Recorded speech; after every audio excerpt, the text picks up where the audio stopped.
Hey there, I'm Damien Blenkinsop with another episode of The Quantified Body. We're at an interesting time in health and medical care right now. Today's standard of care has proven good at resolving acute health concerns like car crash injuries and deadly viruses and other pathogens.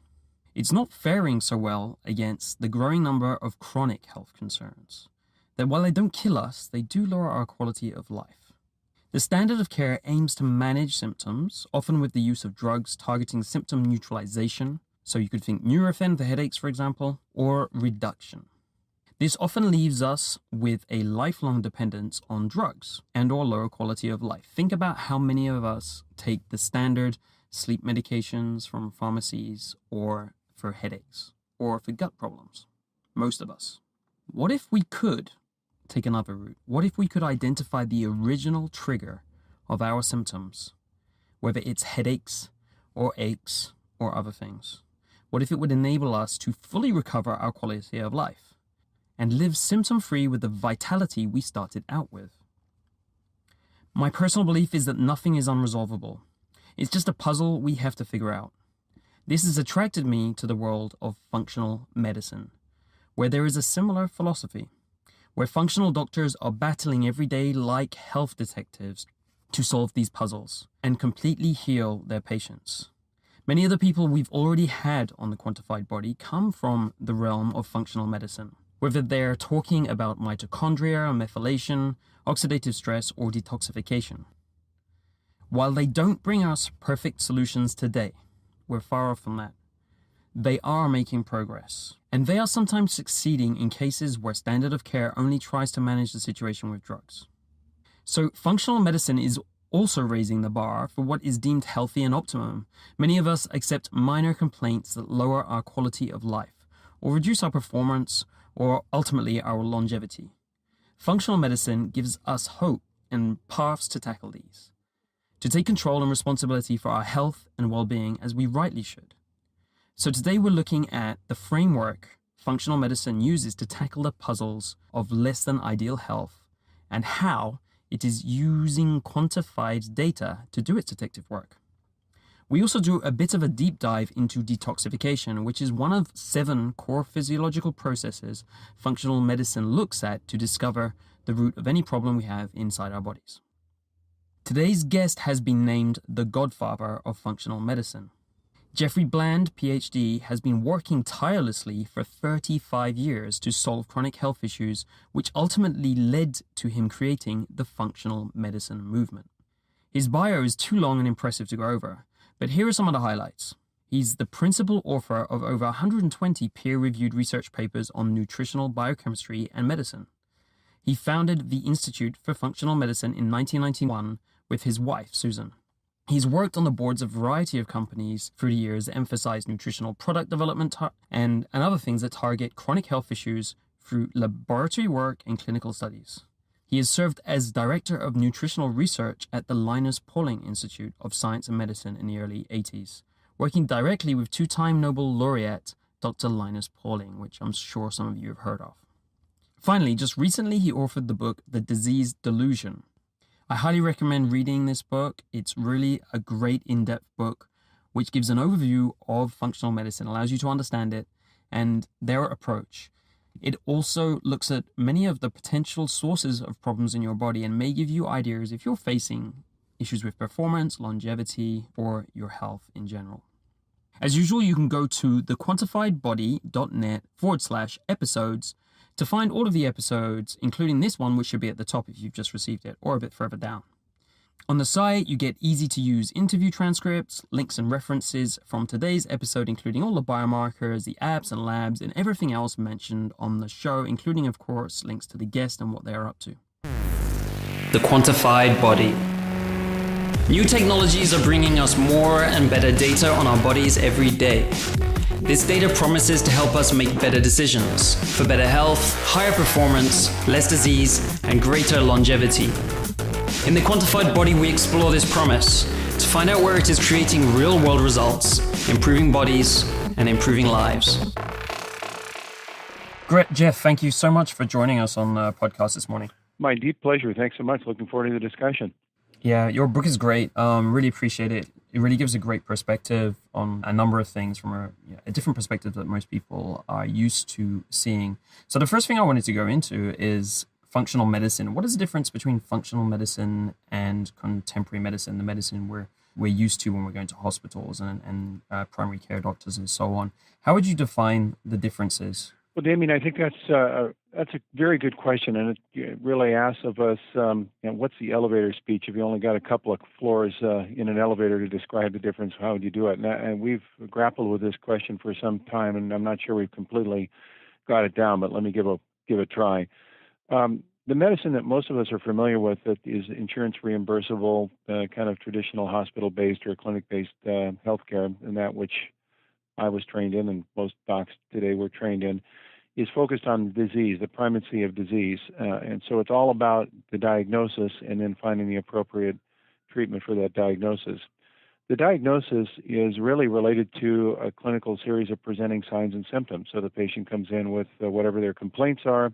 The doc reviews those complaints. They do whatever lab tests might be suggested from those complaints. And then from that, a name, a title of a disease is finally given, from which then reimbursement can occur and therapy can result, generally pharmacotherapy, some kind of drug or drugs or surgery.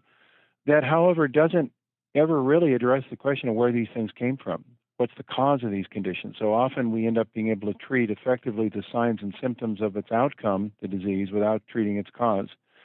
And functional medicine is all about the cause. It's not about what you call it, it's about how you got there. So the most important thing for a functional medicine provider is to understand what we would call the journey that led to a diagnosis to treat the cause and not the effect. Whereas medicine today, I think, is more involved with calling what the final destination is and treating its effect rather than its cause. Great. And if we could take a concrete example, I think that might help to clarify it for some people. One of the diseases that are defined by the world of primary care and so on is multiple sclerosis, right? So that's a disease condition, and there are a number of drugs and things around available to treat that. How would functional medicine look at that? What are the differences in the way you would look at multiple sclerosis? I think that's a really excellent example, actually. That fits right into this discussion very nicely.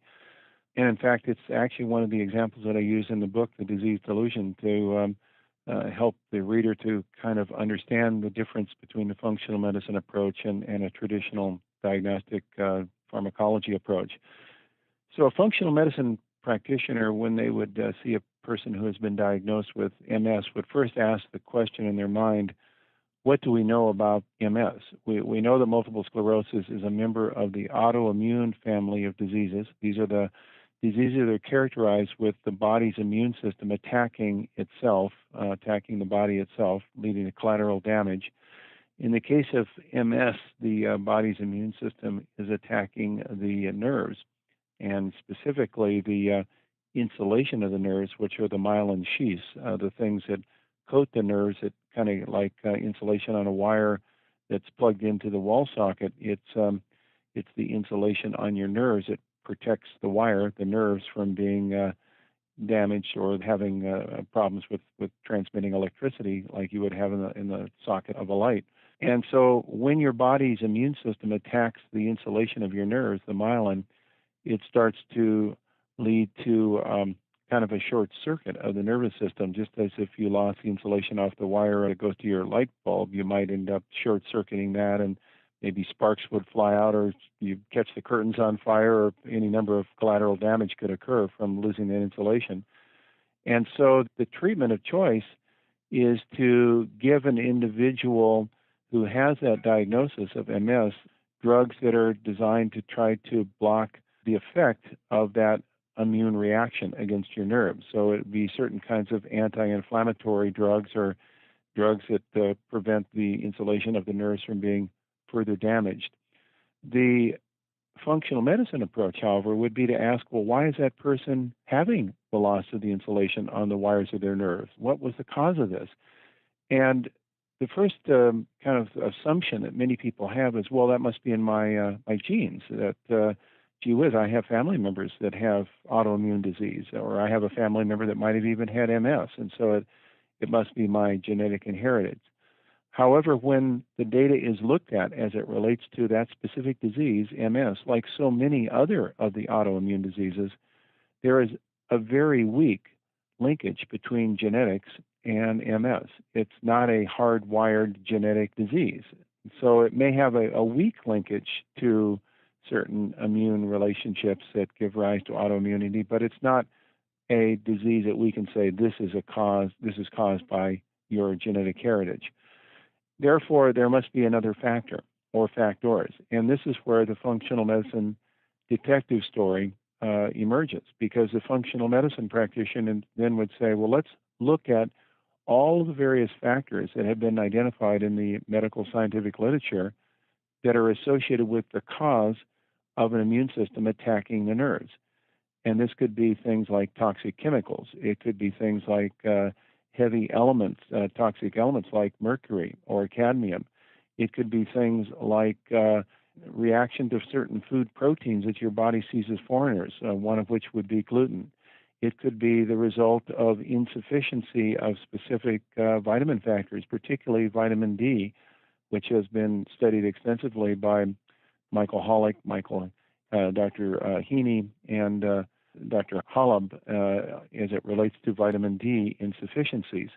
Or it could be associated with situations that relate to the exposure to what you would call xenobiotic chemicals, certain agents that activate the immune system, which including even certain members of the drug family, which certain individuals have immune response to, and it becomes seen as a foreigner that the body's immune system then starts attacking the nerves. So there is a whole laundry list of various agents that might trigger the immune system of a person who is considered normally healthy to now start developing an immune reaction to their nerves.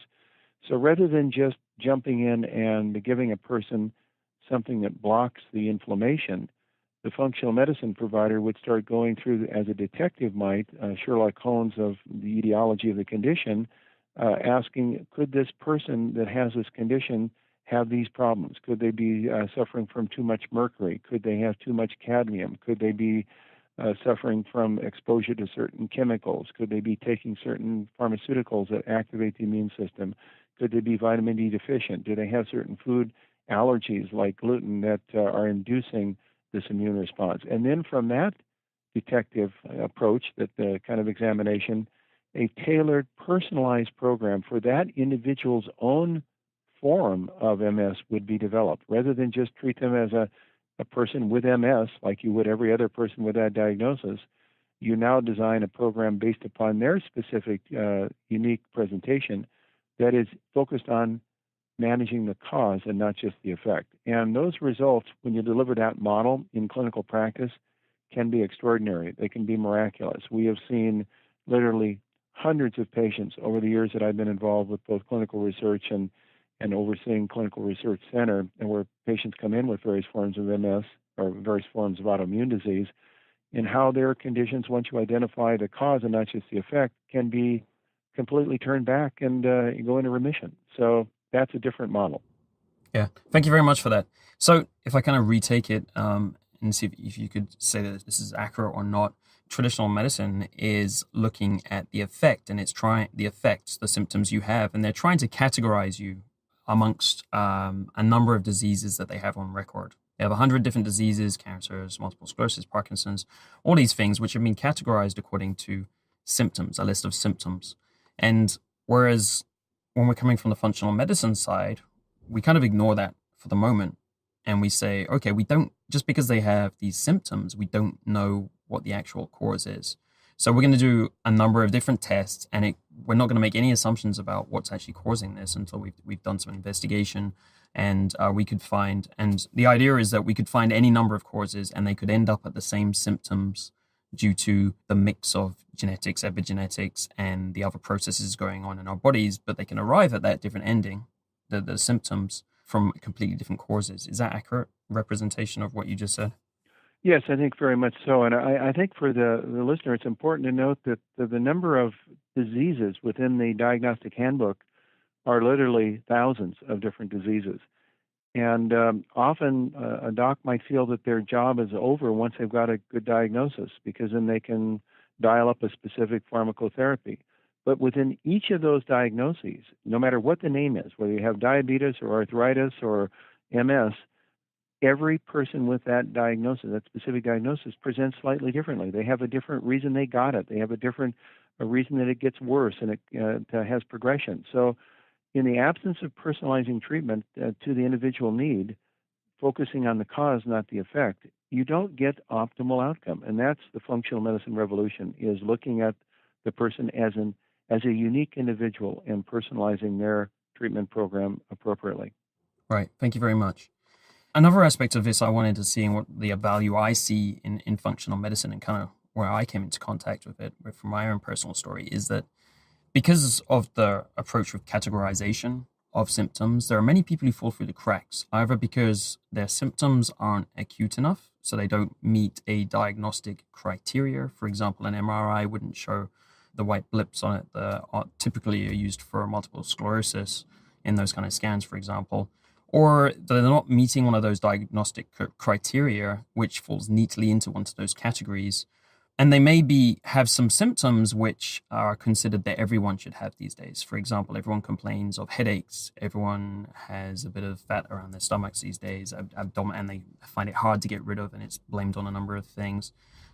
So my own personal story is that, I kind of fell through the cracks because I didn't fit into any categories. And I know there's many, many people who do that. And we finally end up at functional medicine because functional medicine seems to say, we can try and resolve any condition that you have from a basis of looking at a list of potential causes, and it's supposedly a comprehensive list of things that can go wrong in the body, and working its way through that. So is that another way to look at it? Because I know a lot of people kind of end up at the functional medicine road, end of medicine, because they've kind of fallen through the cracks, or they have some chronic condition which doctors aren't addressing properly. Is that a fair assumption as to that's how people mostly arrive at functional medicine? And also, if you are able to, in fact, pretty much attempt to resolve any kind of symptoms, anything that's not working correctly in the body? Yes, I think you, again, have really pointed to a major issue within the way that our healthcare system works right now, which is basically a disease care system as we know. It's not so much focused on health as it is a treatment of disease. So when a person has broad ranges of chronic symptoms that cut across many different organ systems, it could be fatigue and pain and low energy and cognitive dysfunction and gastrointestinal problems and alternating constipation, diarrhea, and sleep disturbances and depression, and they may come with a whole laundry list of different chronic symptoms. Depending on what doctor you see, they're all going to try to drive those symptoms into a specific diagnosis, and it's going to be based on their background. So they're going to find their disease that they are most comfortable with to use that as a name that they're going to apply to that cluster of symptoms that the patient presents with, because they have to get a disease diagnosis so they can get reimbursed. And so they're going to call it something. Well, the something they call it may not be nearly as important, as you've said, as to how the patient got there, and what were the various factors in their lifestyle and their environment that were really creating this complicated disturbance in their physiology that's caused their chronic illness. It's not a disease as much as it's a disturbance that's caused by the mismatch between their genetic uniqueness and their environment. And if you don't start asking those questions, then you never really get the answer. What you do is you end up with a kind of a round robin of different doctors with different treatments that treat different symptoms with different drugs to suppress pain or inflammation, or suppress sleep problems, or to block stomach acid, or what. In each of those, you're basically uncoupling the smoke detector. You're not treating the fire in the room.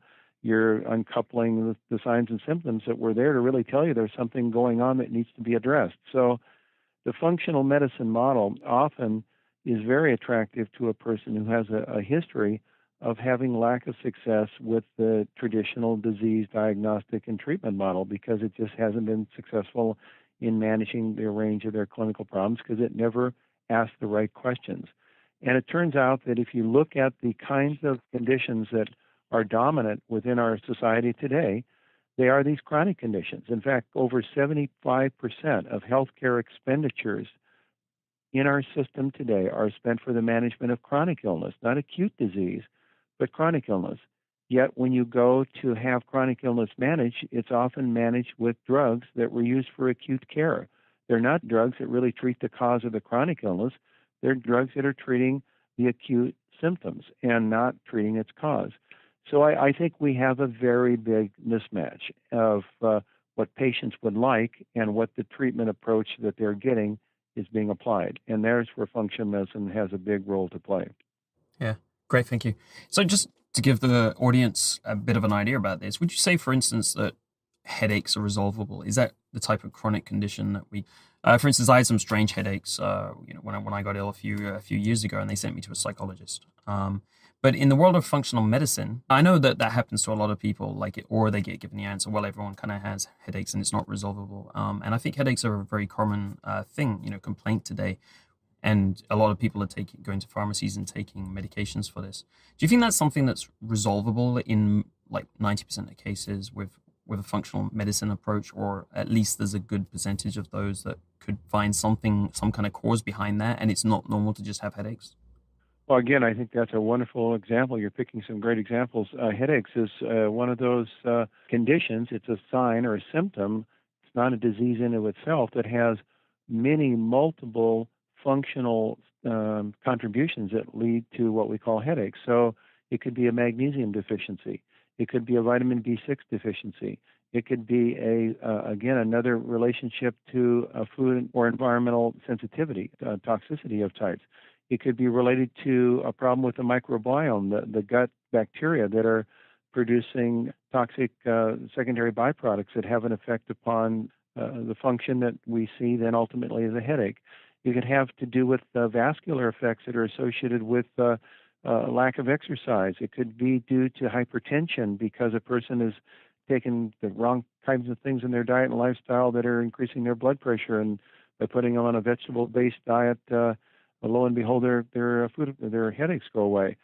So a functional medicine provider would look at this list of potentials and start making a differential diagnosis of that individual patient, or assessment as to what their specific causation might be of their headache, and work with them, not just give them a headache treatment remedy, a drug to uncouple the smoke detector of the headache, but to treat the cause of that condition. When in fact that occurs, I don't have a specific percentage I could give you, but I would say for sure the vast majority of chronic headache sufferers will be in remission. Their headaches have been demonstrated to go away.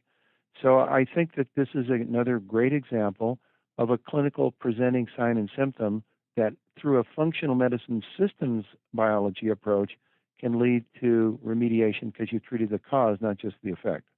Right. And what I love about the philosophy is that it kind of puts control back in our hands, because we're saying that there's always some cause of what is happening. And it's not just, I guess, in conventional medicine, sometimes it'll be put down to genetics or something that's not addressable.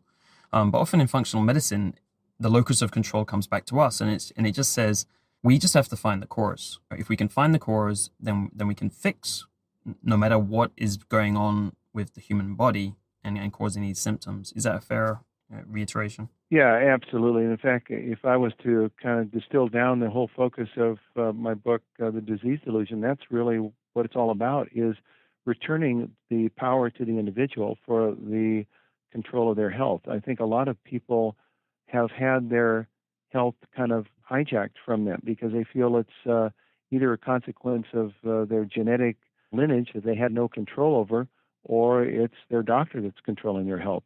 In essence, what we have learned since the deciphering of the human genome in 2000 is that actually we control, each one of us controls how our genes are expressed, and that the way that we think, act, believe, behave, drink, eat, exercise, sleep, have relationships with other people, think of ourselves as valued parts of society, those all have direct impact on how our genes are expressed and regulate how we look, act, and feel.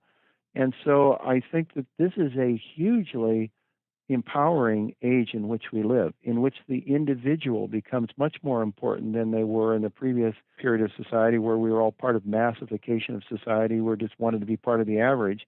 Now the power of the individual has become very, very important, and we can give people the tools to not become doctors, but to understand themselves well enough that they can start navigating through life in such a way to design their own health program as contrasted to their own disease treatment program, which comes from the doctor. Great, excellent. So in a minute, I'd like to give us a bit more of a practical, quantified focus. We often talk about quantified aspects here on how you make use of labs and data in functional medicine to identify the causes that you're talking about. But first of all, I just wanted to look at basically you have a framework in your book, The Disease Delusion. And it's this framework for saying like these are all the potential causes of problems.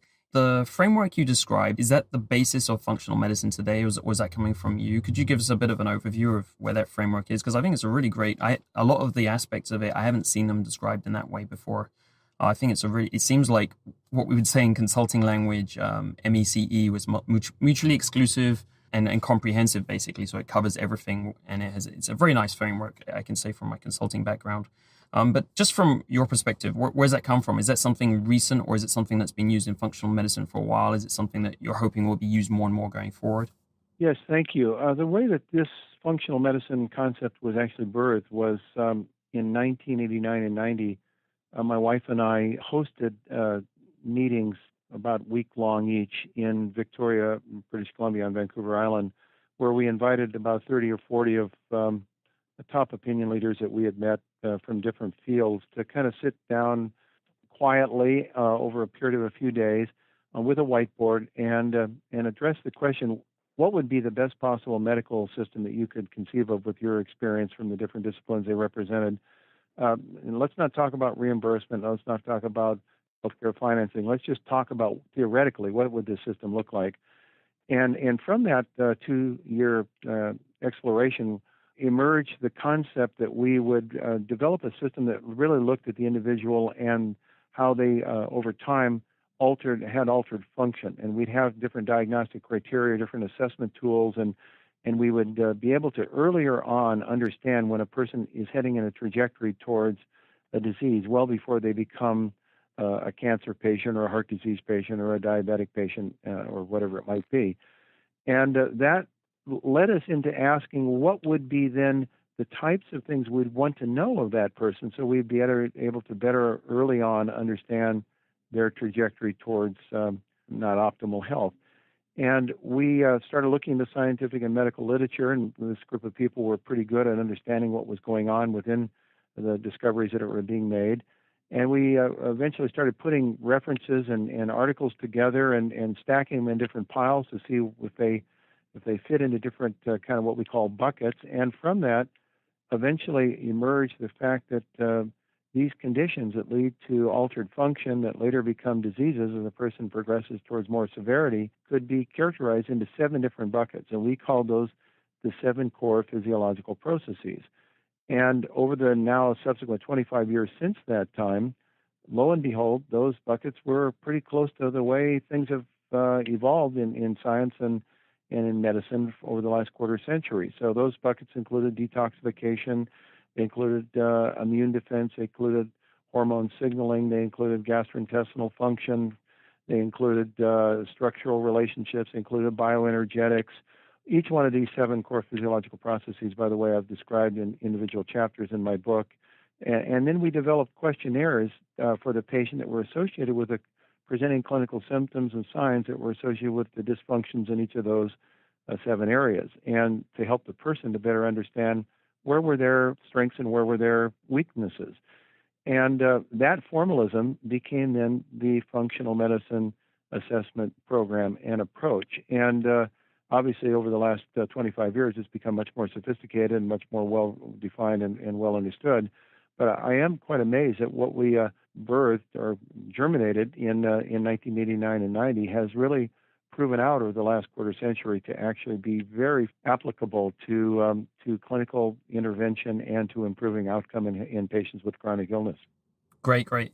I didn't realize the structure, the framework had actually been around that long. I assumed it was actually maybe something that you'd come up with pretty recently because, as you say, it tackles all of the current themes of research and everything that's currently going on. And so, in terms of the process that you go through, if you could give us a very high view of what happens when you go to see a functional medicine doctor with some complaints and you're not sure, is there a very typical process? Like, do you start with a questionnaire, as you said, to kind of identify the different parts of that 7-piece framework that goes wrong? And could you walk us through the kind of on a top level what would happen if someone went to functional medicine? When you go to kind of your traditional disease-focused practitioner, the whole drive is to try to get a differential diagnosis, try to get a name that you can put on your condition. And that's different than the functional medicine practitioner. They may obviously be interested in a diagnosis if a person has one, but their approach will be different from the beginning in that the approach is to look at the antecedents, triggers, mediators, and signs and symptoms. Now, what does that mean? Antecedents are the preceding factors in that person's life that may have given rise over time to the clinical condition and the problems that they're experiencing. And that has to do with looking at your genetic background, looking at your family history, looking at various kinds of things that may have happened earlier in life. It could be illnesses, surgeries, just a really good, what I call historical history and physical, as well as bringing in genetic information into the story and other aspects of your environment and lifestyle habits. That's antecedents. And the next question is, what are the triggers that are triggering in your antecedents those kinds of signs and symptoms that you're presenting with, the things that brought you to see a healthcare provider? Most patients, most people, when they feel perfect, don't wake up and say, oh, well, gee, I ought to go see one of my healthcare providers because I feel so good today. I ought to find out why. They come because they have a series of complaints. So the triggers could be things like maybe an automobile accident, or maybe a severe trauma that you've had, psychological trauma with a partner, a spouse, a child. It may be an infection. It may be that you just were put on certain medications that you're having a adverse response to. It may be an environmental exposure. So these are the triggering agents that then are the exacerbators, like the straw that broke the camel's back. The triggers then produce a series of what we call mediators in the body. Mediators could be different hormones. They could be inflammatory cytokines. They could be different types of things that relate to your body's immune response that you can measure through laboratory testing. So these mediators are your body's response to the triggers that laid on top of your antecedents. And then those then produce your signs and symptoms of different severity, duration, and frequency. The evaluation of that whole story that I've just described, antecedents, triggers, mediators, signs, and symptoms, gives rise to an understanding of the patient's story. And the patient's story is the most important part of this whole differential assessment that the functional medicine provider uses. Now, maybe that story will ultimately lead you to say, well, we can call this story diabetes. But it's diabetes of a unique type that's unique to that person that needs their own unique type of intervention. Because of 100 diabetic patients, there are 100 different stories with the same diagnosis. So this is, I think, how one would come about developing a relationship with a functional medicine provider versus an individual that might just say, oh, you have diabetes, okay, so you're going to get metformin and you're going to get Actos. That's the drugs of choice. In this case, we're looking at a much more deep and broader relationship between why your blood sugar and insulin-related glucose problems are presenting based upon your own antecedents, triggers, mediators, signs, and symptoms. And having been through this process myself, I would say that something that comes across very different from the first part is that the question I was put first when I went through the process was, I was asked, when was the last time you felt completely well? And I think the answer to that comes back very differently to when you go into a typical traditional doctor's office, because I had to think back and I was like, well, actually, this has been going on for over 10 years. There was some tiny things that were going wrong many, many, many years ago. So I think that's an interesting question, and it really starts the whole discussion on a completely different level. Is that the typical question that would be asked? Yes, I think that, and you'll notice in my book, the first questionnaire in the book asks that very question: do you feel your health has changed significantly within the last year? That is a very, very important question because it helps us to understand the trajectory towards change, the change in health, which is related to functional change, which is related to there's something going on because your genes didn't change in that year. Something happened to how your genes are expressing their function. And then we start asking the questions from there. So, yes, that's a very first level important question. Great, thank you very much.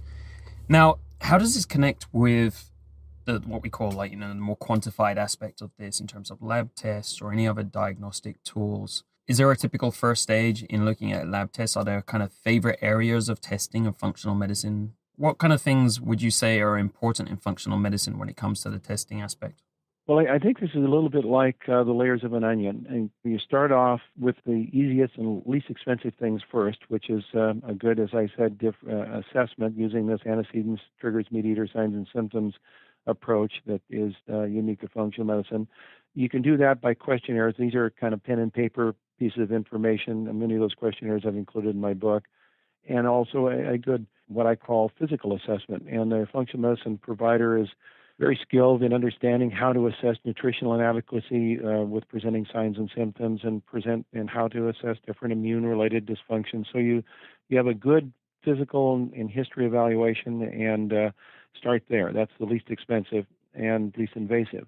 Then the next level would be to say, okay, we've identified certain areas. Let's call it a gastrointestinal area where you've got reoccurring irritable bowel syndrome, or you've got all upper GI dyspepsia where you have reflux disorder or something of that nature. So you've got certain kinds of information around a particular area of the body that's experiencing problems, and you want to get more information about what is the nature of that functional difficulty. Now you would go into more detailed testing. So for GI problems, you might do a stool test to evaluate whether there's funny bacteria that are producing what we call dysbiosis and are causing inflammation of the intestinal tract.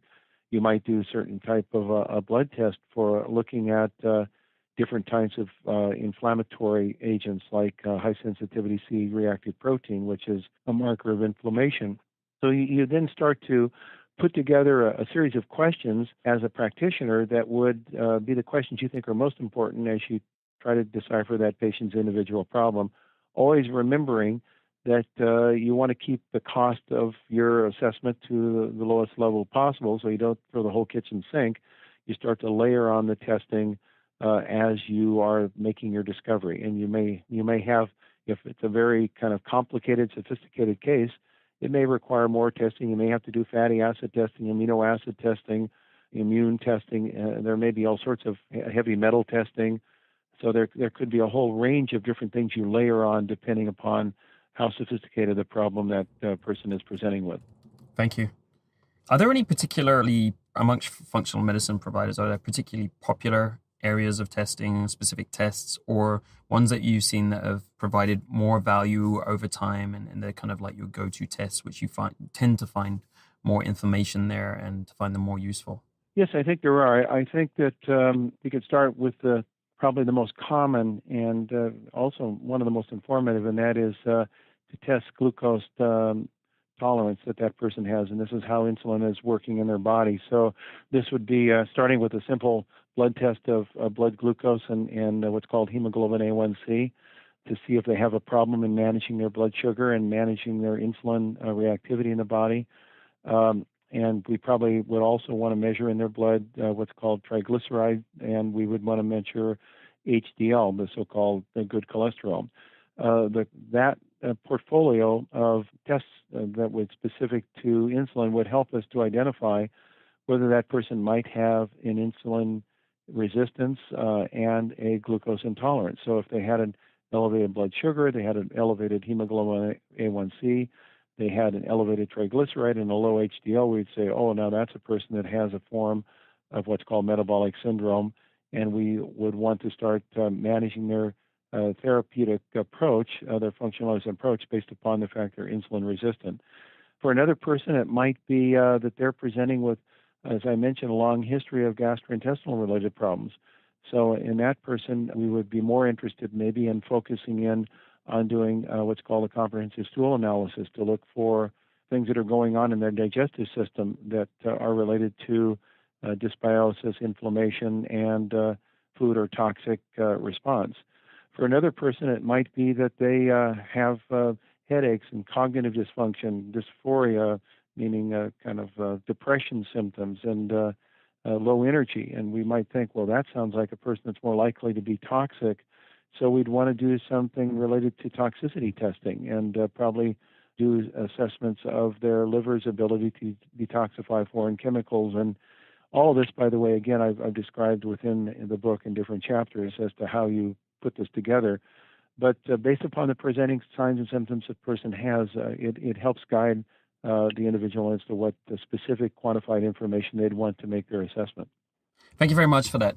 Actually, I'd like to kind of take a bit of a case example with detoxification, because I think this is an area which traditional medicine tends to address less, and functional medicine tends to consider more strongly and look more at. So it'd be nice to kind of, like, as you say in your book, you go into each of the 7 areas in a lot of detail, and you give a lot of good case studies, which is very helpful for people to connect to what's going on there. But so in a detoxification case, what kinds of things would you were just talking about liver tests and so on, what kind of things would you look at first to understand if someone had a level of toxicity or toxic burden that they had to deal with and that was potentially causing their symptoms? I think there's 2 types of testing that are done for toxicity and its relationship to the body's ability to detoxify. The first is to look at the presence of toxins in the body, and there are a variety of different types of testing protocols or tests themselves that actually measure the level of things like bisphenol A or heavy metals like cadmium or mercury or lead or arsenic or aluminum that can induce toxicity. So these would be examining the presence of toxins in the blood or in the urine or in the sweat or in the fatty tissue. And the other type of test is to look at the individual's ability to detoxify. And our detoxifying system is controlled principally by 2 very unique enzyme systems that are present in our body. One are called the cytochrome P450 enzymes, and the other are called the conjugase enzymes. And they reside to a great extent in the liver, but they are found in virtually every other tissue in the body as well, including the gastrointestinal tract, where these enzymes try to glom on to these foreign substances and to detoxify them and be able to eliminate in a non-toxic form, either in the urine or in the stool, to get them out of the body. And people have a significant difference in their detoxifying abilities from person to person. This has to do with both difference in their genes and their genetic ability to detoxify. One might have what we call a fast detoxifier effect for certain chemicals. Another might have a slow detoxifier effect. And secondly, it has to do with how they've treated their detoxifying systems. In other words, have they eaten the right foods with the right nutrients that are necessary for the support of those detoxifying systems? Nutrients like magnesium, the B vitamins, coenzyme Q10, acetylcysteine. These are nutrients that are known to be very important for support of our detoxification system. So the detoxifying ability of our body is really related to how much toxin are we exposed to and what is the relative effectiveness of our detoxifying system in the body to get rid of them. So we can either have too much exposure or too little detoxifying ability, both of which leads to a state of chronic toxicity. I call it metabolic poisoning. And this condition is not so obvious that the person is, acutely toxic like you would have from a poison like strychnine, but the symptoms are often seen by what I call chronic, both immune and nervous system toxicity. These are the 2 most sensitive functions of our body to toxicity. One is our immune system, and the other is our nervous system. So the signs and symptoms that are seen with chronic metabolic toxicity are focused around immune symptoms and around neurological symptoms. So this has to do with depression and sleep disturbances and foggy brain where a person can't think clearly, low energy, various forms of cognitive dysfunction where they can't manipulate numbers or quick ideas as effectively as they used to. With immune toxicity, it has to do with an immune system that is kind of working against itself. You have inflammation present. You also have increased rates and risk to various kinds of infectious organisms, viruses, and bacteria. So the combination of those symptoms often is associated with this chronic cellular toxicity, for which then the appropriate detoxification program for that patient that's based upon their own unique case can lead to extraordinary benefit and improve their function. Yeah, thank you very much, because I think also the area of toxins and detox, if you walk in health stores today, I'm in LA and places like Erewhon or Whole Foods, there's a whole range of detoxification supplements. There's aspects of the products in the shops like alkaline water and so on. There's a lot of things which are products now that are focused on helping to detox. But I feel like there's a fair amount of lack of rigor in a lot of the scientific basis for a lot of these. So one of the areas I've heard you talk about at the Detox Summit, which I thought was particularly interesting, is the topic of alkalinity, which comes up a lot. There's a lot of alkaline water that's sold in shops, for instance, and it's said that if we take in alkaline, we make our bodies more alkaline, then it helps us to detox better. What is the scientific basis for that? And is it actually true? And from your perspective, what kind of things can be done in reality, if it is effective, to actually make that change? Alkalinity is related to the balance between acids and bases in the body. And for those individuals that are not necessarily up on their human physiology, our body in its natural state, if you look at the blood, is slightly more basic than it's acidic. It has what's called a pH, which is a measure of acid and base characteristics. If it was perfectly balanced, it would be a pH of 7. That's neutral. A number higher than 7 means it's slightly more alkaline. A number lower than 7 means it's slightly more acid. And the lower the number goes, the more acid. The higher the number goes, more alkaline. And the body's pH is around 7.37 in the blood, which is slightly alkaline, slightly higher than neutral, which is 7. The situation in terms of chronic illness is that often cells or tissues have pHs that are lower than 7.37, meaning they are shifted towards a more acid side slightly, not into what we call metabolic acidosis, which is an acute situation that can be life-threatening, but just a slight shift in the alkaline balance. And this is a consequence of a whole series of metabolic effects that shift the pH of cells slightly towards a more acid side. When I say slightly towards a more acid side, what I really should say is less alkaline side. The detoxification process that occurs within cells in the liver and other tissues requires a pH and a balance that's more close to 7.37. It likes that more alkaline state for optimal detoxification function. If a person has a poison in their cells, that poison often shifts their cellular pH more to the more acid side, less alkaline. And there are many studies that in poison centers have shown that if you administer then an alkalizing agent to that person, this can either be done intravenously or orally, meaning given something by mouth, like sodium citrate or sodium bicarbonate. These are alkalizing substances that it will then improve their detoxification ability. Now, in the case of chronic metabolic toxicity, you don't need to use, obviously, administration into your blood of an alkalizing agent. An alkalizing diet can be very, very helpful, and these are basically vegetable-based diets. Animal-based diets tend to have an acid residue, and they tend to be acidifying. Vegetable-based diets rich in plant foods tend to have an alkaline residue and tend to be alkalizing. And so you can use plant foods, a plant food diet, and more vegetables and fruits in alkalizing, or you can also use supplementary alkalizing substances like sodium bicarbonate or sodium citrate, other things that will slightly shift your body's balance more towards the alkaline state, and that will help improve your detoxification ability. Great.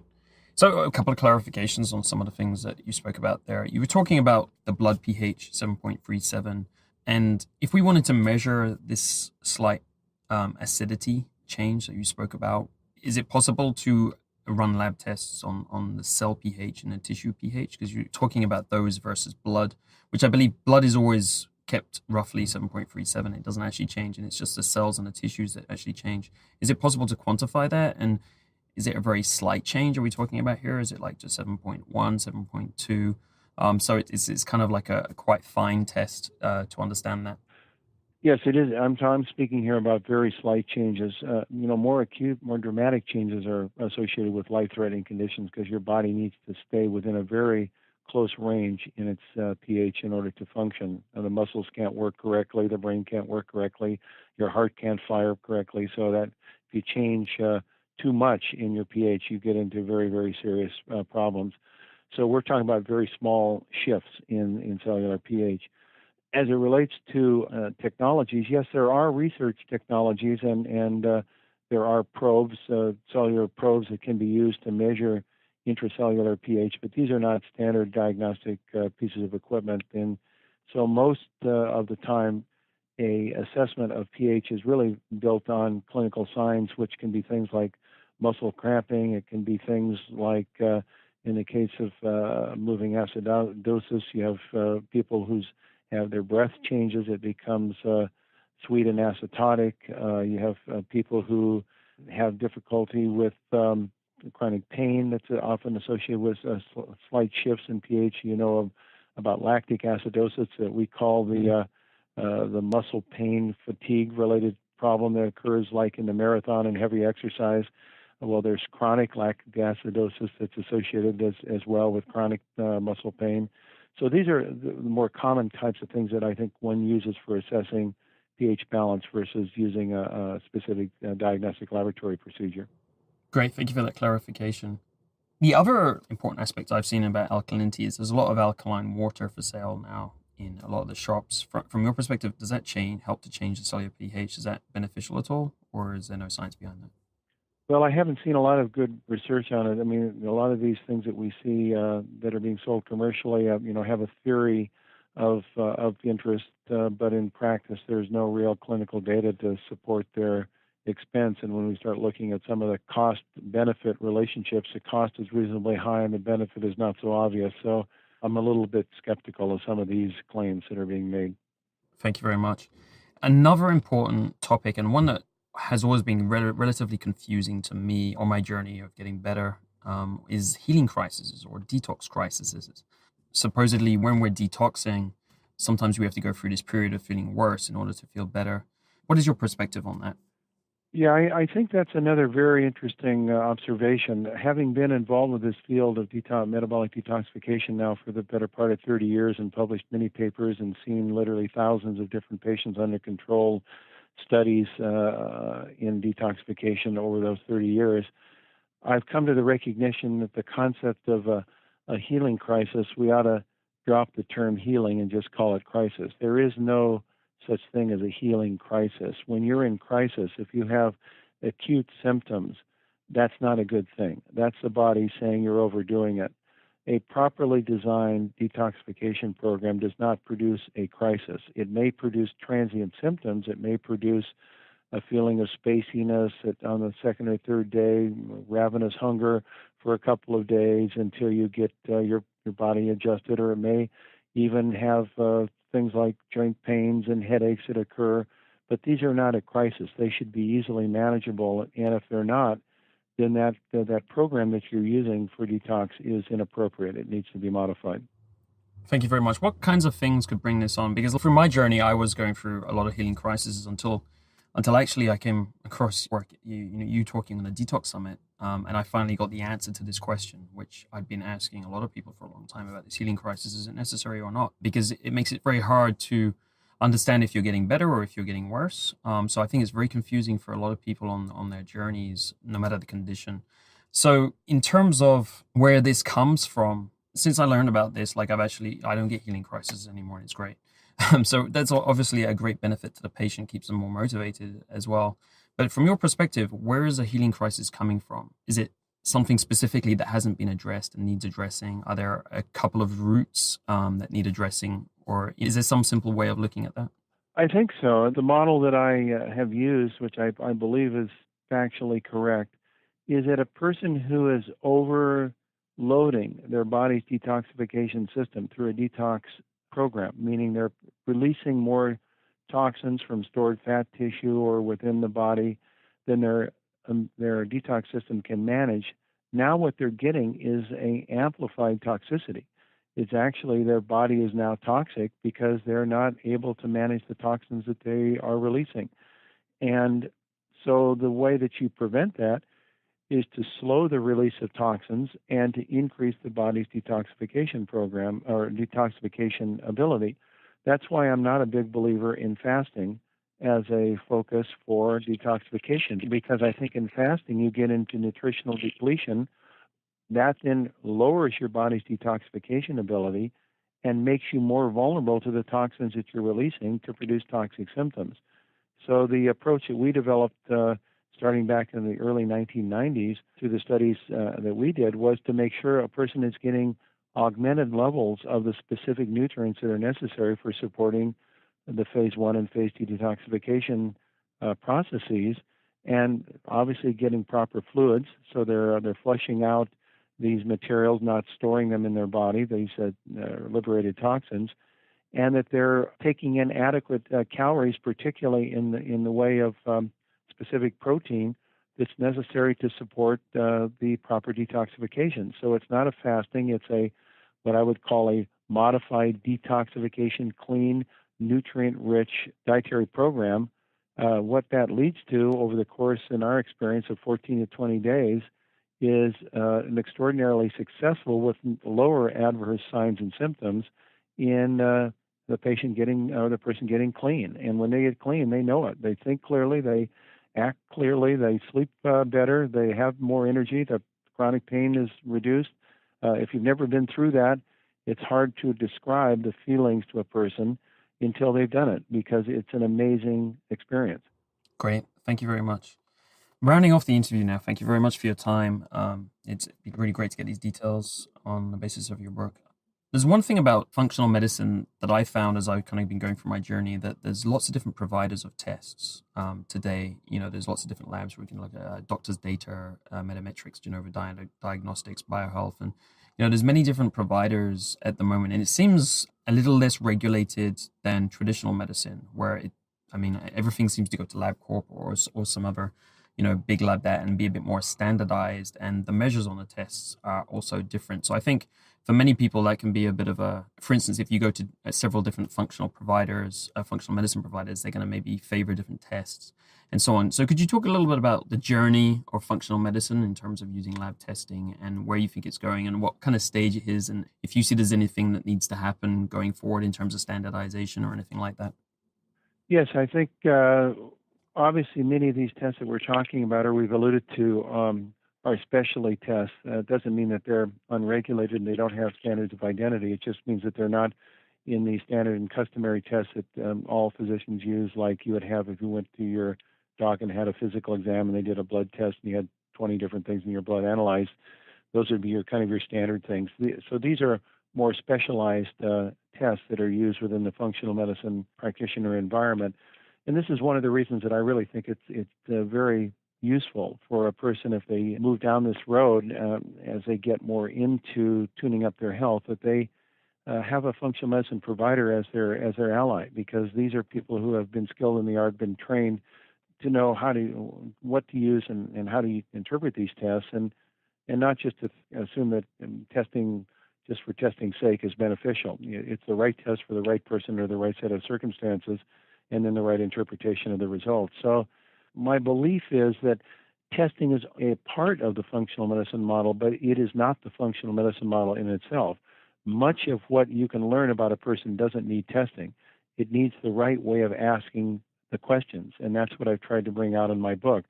The questions you ask determine the answers you get. If you never ask the questions, you're never going to get those answers. So it's all about the asking about the patient's story, understanding the patient's story, in which then specific tests become part of defining, what I guess taking a hypothesis to understanding, so that you can design a specific program for that person that's going to meet their need and lead to the health outcome that they're desiring. Great. Thank you very much for that.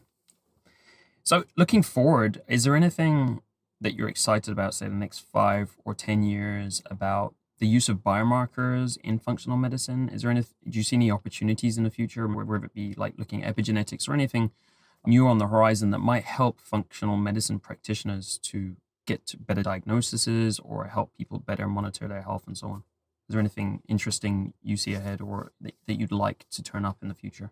Absolutely so. We're living right through, and this is actually a wonderful place to kind of bring our discussion to a close, because it really, I think, is real time. We're in a health revolution right now that's second to none. This is equivalent in its extraordinary discovery period as to that of the turn of the last century, when the origin of infectious diseases was discovered as caused by microbes, and then from that immunotherapy and antibiotics were developed, which really transformed healthcare.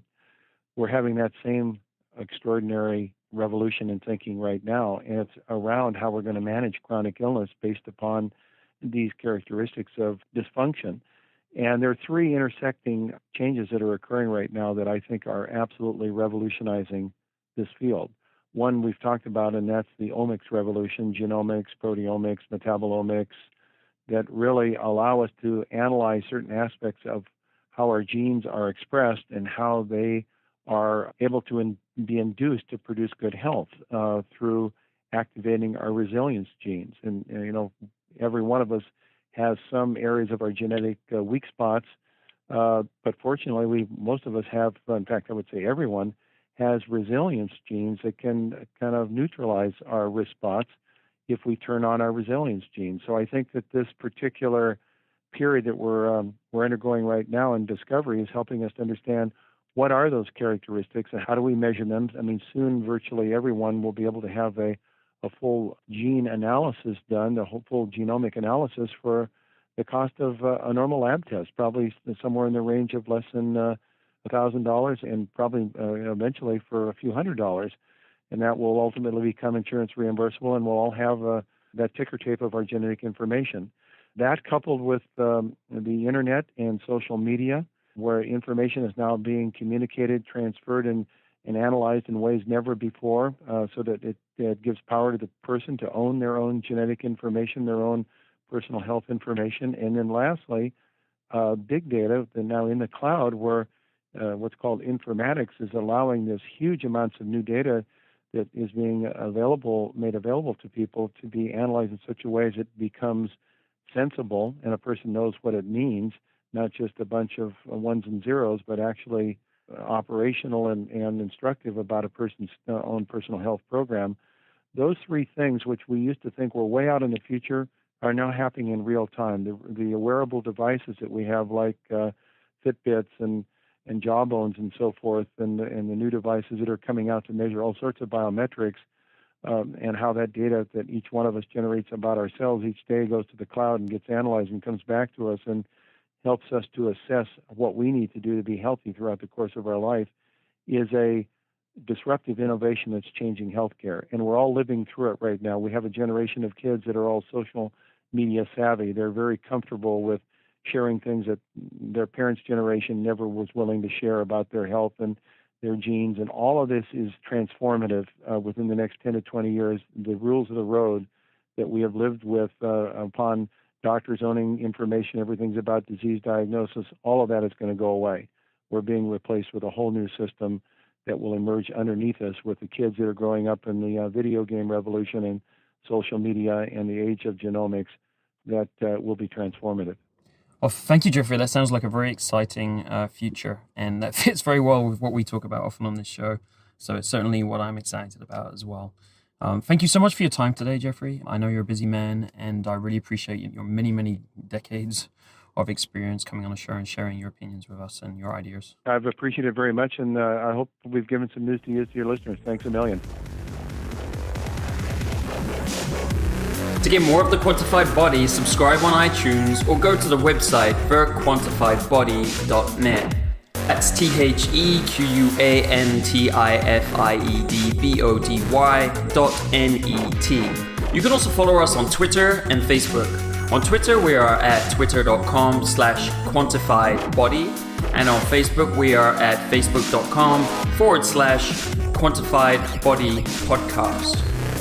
If you've got feedback or requests for the show, you can email them to me at damien@thequantifiedbody.net. That's DAMIEN @thequantifiedbody.net. Thanks for joining the show this week. See you next time.